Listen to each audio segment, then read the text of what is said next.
vamos a hablar del sector inmobiliario y por supuesto que lo vamos a hacer con Alejandro Braña. Él es corredor inmobiliario y ya está conectado con nosotros. Hola Alejandro, ¿cómo estás? Te saluda Paz.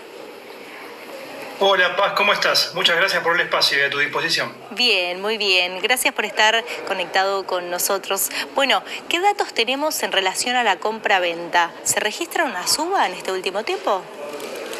Se registró, Paz, en el informe que brindó hace 24 horas nada más el Colegio de Escribanos aquí de la Ciudad de Buenos Aires. Se registró una suba así interanual de un 28%. O sea, tuvimos en el mes de junio de este año, que es el último mes que están informando ayer, 4.232 escrituras contra 3.320 que habían sido en junio del año pasado, del 2023. O sea, 912 escrituras por encima, que refleja ese 28% que te decía. Acá lo que pasa es que, bueno, es una de cal y una de arena, porque también tuvimos, como decíamos antes, tuvimos una caída intermensual, porque el mes pasado en realidad tuvimos 4.590 escrituras, con lo cual ahí tenemos una caída del 8%. Claro. ¿Sí? O sea, una mejora interanual, pero una caída intermensual. Con lo cual el dato hay que tenerlo en cuenta, que se festeja, por así decirlo, pero uno no pierde de vista que el entorno en general está complicado en el mercado inmobiliario, no de ahora, sino de hace muchos años. Sí. Y lo que sí hemos comprobado con los datos de ayer, cosa que ya lo veníamos viendo nosotros en la actividad, es que sigue inexistente el tema de las operaciones y compraventas con hipoteca. Apenas 115 hipotecas en el mes de junio, la nada misma. O sea, son números de los más bajos de los últimos 16 años. Claro. Para darte una idea. Claro, ¿qué zona? Con lo cual todo este movimiento que venimos escuchando, del cual venimos hablando, como hemos dicho anteriormente aquí con ustedes también, no se está reflejando en la realidad. O sea, son notas en los medios, son conversaciones, son hablar con alguien de algún banco, pero en concreto en operaciones, 115 es algo prácticamente inexistente, 115 hipotecas. Claro. Porque apenas es poco más del 2% de esas 4.000 y pico de escrituras. O sea, es nada comparado con el número del mes, que de por sí no es muy alto, pero además uno ya espera, como empezaron en abril con los ofrecimientos de los créditos, uno esperaba capaz que algún movimiento este mes, pero no, lamentablemente seguimos en ese piso histórico de cantidad de hipotecas y bueno, esperemos que en el segundo semestre sí realmente se empiece a ver eso, ¿no? Claro, yo creo que tiene que garantizar una seguridad el crédito hipotecario, ¿no? Para empezar a llevarlo a cabo, ¿no? Porque hay muchas consultas, muchas dudas. También hay algunos bancos que parten de un piso muy alto, que hoy en día quizás un ciudadano de pie no tiene ese monto para poder comprar una propiedad. Sí, como vos decís, una cuestión es el anticipo con el cual tiene que contar cualquier persona, que como mínimo es de un 20%, más los gastos de la operación, y lo que es impuestos, honorarios de la operación, y además el tema de la justificación de ingresos, que estamos hablando que cualquier grupo familiar para sacar un crédito del 70 o el 80% de una propiedad no demasiado costosa, que no supere los $100.000, te diría, tiene que demostrar como mínimo 2 millones de pesos neto mano del grupo familiar. Entonces, la gran mayoría de la gente queda fuera. Y después otro dato no menor también, que nos pasó en este inicio de camino de los créditos hipotecarios, es que en los últimos 100, 110 días el tipo de cambio se incrementó un 50%.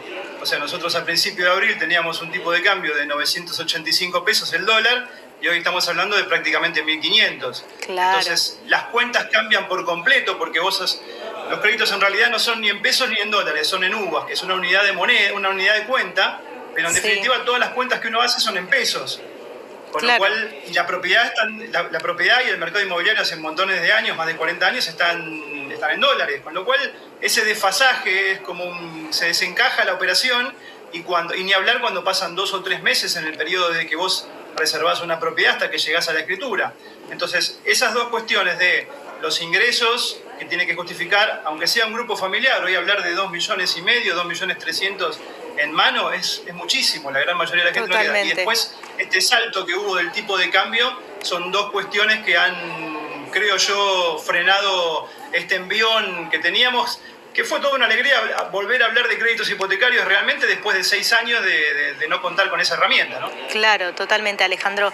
El problema quizás no es la herramienta, sino más bien la incertidumbre que hay en el país. Sí, sin duda, independientemente de que están las aguas divididas en cuanto a aquellas personas o aquellas familias que tomaron los créditos UBA entre 2017 y 2018, hay gente que está contenta, por así decirlo, porque fue su momento de poder entrar y hacerse propietario, y hoy realmente está pagando de cuota hasta menos que lo que saldría el alquiler del departamento que compró. Pero después hay otra gente que, bueno, que se le complicó, la cuota lógicamente subió muchísimo, hemos tenido mucha inflación acumulada en los últimos 6-7 años. Entonces, en cuanto a que si los ingresos no acompañan, y ni hablar si alguien se queda sin trabajo en el grupo familiar, se complica mucho. Totalmente, Alejandro. Y en relación a los alquileres, ¿qué está pasando? Se observa que a partir de dar la derogación de la ley de alquileres, ¿generó más oferta en el mercado? Sí, sin duda. Eso desde el primer momento, desde la primera semana del año. Y ahora ya tenemos que hablar que los registros de oferta superan el 200% de la oferta que teníamos a fin de año pasado. Sí, eso es notable. Estamos hablando, para llevarlo a números, en diciembre del año pasado teníamos 500 inmuebles de vivienda, siempre hablando, ¿no? Sí. En la ciudad de Buenos Aires. Y hoy estamos hablando que superamos los 17.000.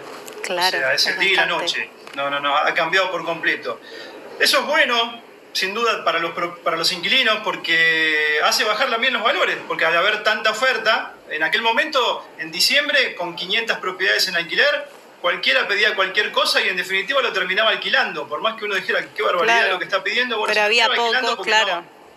No había nada, directamente nada. 500 propiedades en la ciudad de Buenos Aires, una metrópoli como esta, no existe. Hoy ya hablar de 17, 18.000 estamos en niveles altos realmente, ni hablar comparado con aquel momento. Y eso hace que los valores bajen, los alquileres se han ajustado, los alquileres que están en oferta muy por debajo de la inflación, e incluso tenemos valores nominales en este momento de algunos alquileres que están por debajo o igual que el año pasado, a pesar de estar hablando de prácticamente 100% de inflación acumulada desde que se derogó la ley. Claro, totalmente, Alejandro. Imagino que también hay una contracara a este punto, que son los valores. Hay algunos valores que son en dólares. ¿Ya estaban en dólares, Alejandro, antes de que se derogue la ley, o estaban en pesos? Porque yo tengo entendido que, a pesar de no figurar en dólares en algunas inmobiliarias, algunos hacían ese contrato por el tema de la inflación y de la suba y demás. Sí, pero eso ha mejorado mucho también. Hoy el 98% de los contratos que se firman en la ciudad de Buenos Aires son en pesos. Claro. O sea, la parte de dólares ha quedado reducida prácticamente a lo de siempre, al temporario, al turista, a Puerto Madero, si querés decir. Yo el único lugar que veo de muchos valores en dólares es Puerto Madero, pero después el resto y los contratos que realmente se firman, se están firmando contratos, como te decía, el 98% en pesos, un porcentaje similar, 95-97% de los contratos se firman a 24 meses, se volvió al periodo que fue toda la vida, los 2 años de contrato. Después el tema ajustes se maneja en forma cuatrimestral, básicamente, y ahí depende qué tipo de ingreso o de trabajo tenga el inquilino, se fija o por IPC, que es el índice de precio al consumidor, o por el ICL, que es el índice de contrato de locación, que es el que sigue rigiendo, por más que la ley quedó derogada, el índice lo sigue elaborando el Banco Central todos los meses y se sigue aplicando incluso en los contratos viejos. Claro. Que ahí la situación es otra. Porque el ICL anual para agosto dio el 250%. Entonces, ¿qué pasa? Nos pasaba que los contratos viejos, hasta hace 8 meses, 10 meses, un año, por más que se ajustaban a más del doble, seguían quedando bajos igual, y encima quedaban 12 meses congelados de vuelta por delante. Claro. Ahora no. Ahora con este 250% que dio para agosto, hay alquileres que terminan resultando casi más altos muchas veces que el valor de mercado de hoy, porque los alquileres han bajado en realidad lo que se ofrece. Claro. Entonces ahí sí se nota esa situación que nosotros como corredores intervinientes tratamos de llegar a un acuerdo entre las partes para que la persona que está alquilando pueda pagar y el propietario no tenga ningún tipo de inconveniente en cuanto al tema del cobro. Totalmente, Alejandro. Bueno, es una buena novedad por un lado y por el otro lado esperemos que pronto se reactiven los créditos hipotecarios y que cada vez haya más compra de propiedades y puedan ser propietarios, ¿no? Que da una facilidad y una posibilidad muy buena para aquellos que no llegan quizás a pagar una propiedad, que es muy difícil hoy en la situación del país. Gracias, Alejandro, por estar conectado con nosotros. No, al contrario. Gracias a vos, Paz, por el espacio. Un gusto. Hasta luego. Alejandro Braña charlaba con nosotros por la pantalla de Canal E. Ya venimos con toda la información.